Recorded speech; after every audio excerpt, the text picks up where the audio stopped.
السلام علیکم ناظرین، آپ دیکھ رہے ہیں زبانی خلق آفیشل اور میں ہوں ڈاکٹر شہزاد۔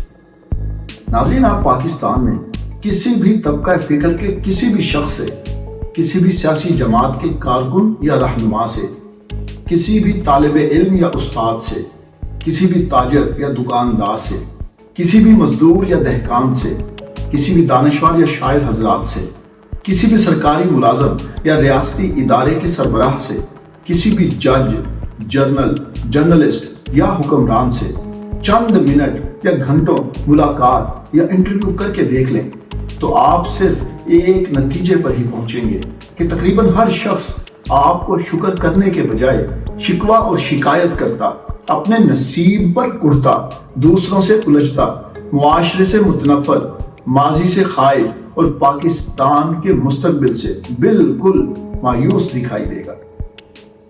آج ہر شخص اپنی لاش کو کندھے پر لیے پھر رہا ہے، ہر شخص اپنے غم کا مداوا ڈھونڈ رہا ہے، ہر شخص چاہتا ہے کہ صرف اسے سنا جائے، ہر شخص چاہتا ہے کہ صرف اس کے غم غلط ہو جائیں، ہر شخص چاہتا ہے کہ پلک جھپکتے ہی اس کے دیرینہ مسائل حل ہو جائیں، ہر شخص کے ہاتھ خود اپنا گریبان چاک کر رہے ہیں، ہر شخص غم میں مبتلا ہے، ہر شخص شکوک و شبہات کا شکار ہے، ہر شخص کسی مسیحا کا منتظر ہے، ہر شخص سسٹم سے نالاں ہے، ہر شخص اقدار کا باغی ہے، ہر شخص انتقام لینا چاہتا ہے، ہر شخص ملک چھوڑنا چاہتا ہے۔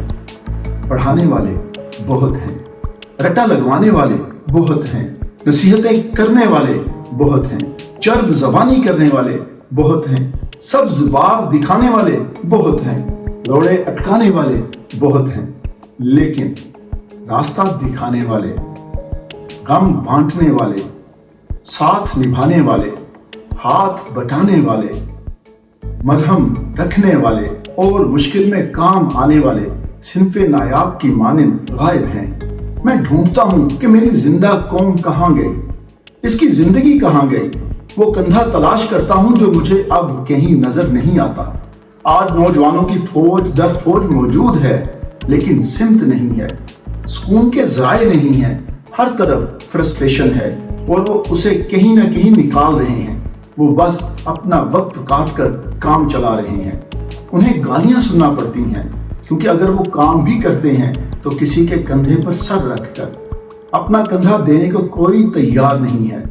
نتیجہ یہ ہے کہ بے زاری اور الجھن بڑھتی جا رہی ہے۔ ہر نوجوان زندگی سے عاجز ہے اور سسٹم کو کوس رہا ہے، اپنی غلطی تسلیم کرنے کو کوئی بھی تیار نہیں ہے۔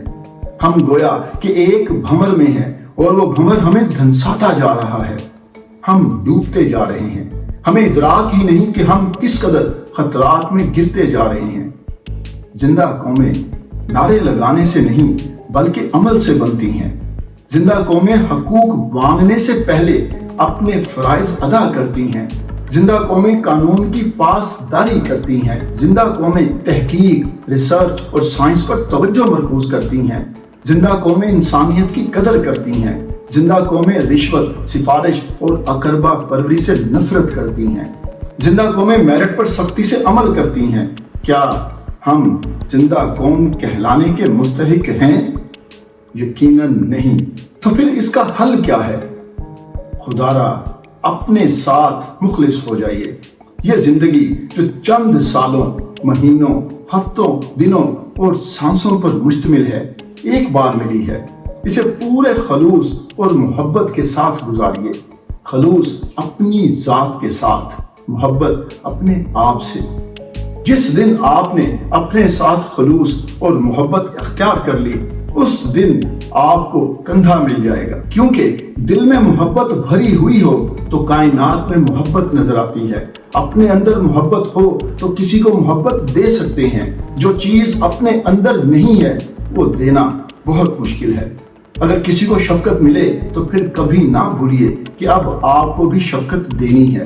اسی طرح زندگی کا پہیہ گھومتا رہے گا اور محبت اور شفقت پھیلتی رہے گی۔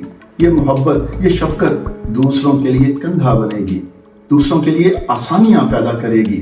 جب یہ محبت، شفقت، خلوص، ذمہ داری اور وفاداری فرد سے افراد میں منتقل ہوگی تو پھر ان افراد سے ایک قوم تشکیل پائے گی جو زندہ قوم کہلائے گی اور بے مثال ترقی کی منازل طے کر پائے گی۔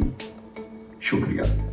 مزید ویڈیوز دیکھنے کے لیے اس چینل کو لائک کریں، سبسکرائب کریں اور بیل آئیکن کو کلک کریں۔